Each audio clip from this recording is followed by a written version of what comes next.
Tiwala ang Malacanang na hindi magpapadala sa kasinungalingan ang mga investor sa bansa.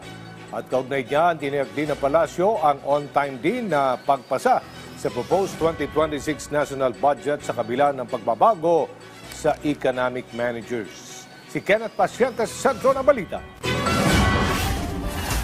Matatag at nananatiling bukas sa pamumuhunan. Ganyan inilarawan ng Malacanang ang estado ng ekonomiya ng bansa sa kabila ng mga isyong kinaharap nito. Ayon kay Palace Press Officer at PCO Undersecretary Attorney Claire Castro, matibay ang pundasyon ng ekonomiya kahit papatuloy ang isinasagawang pag-iimbestiga sa malawakang korupsyon.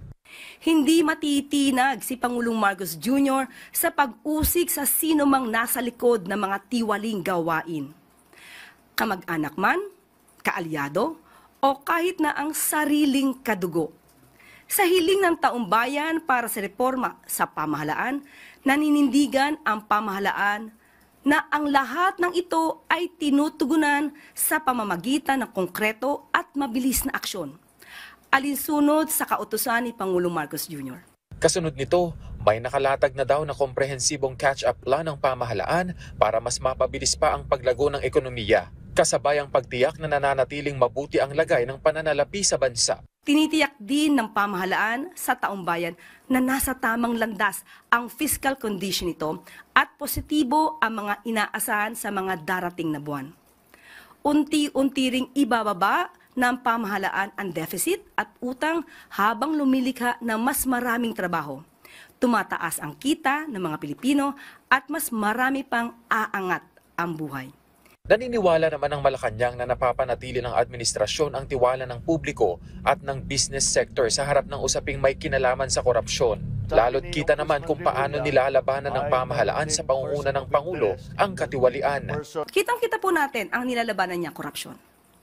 Kapag po ba kayo ang investor, hindi po ba mas gugustuhin niyo ang leader na kumakalaban sa mga korupsyon, sa mga maanumalyang trabaho sa gobyerno? So, kung kayo investor, mas dapat kayo magtiwala sa panahon ngayon ni Pangulong Marcos Jr. dahil kahit mismo siya, ang gusto niya, malinis ang bansa mula sa korupsyon. Punto pa ng palasyo, hindi madadala sa mga kasinungalingan ang mga investor. Muli, international community, alam natin sila ay nag-a-assess, nag-i-evaluate gamit ang tamang data, gamit ang tamang facts.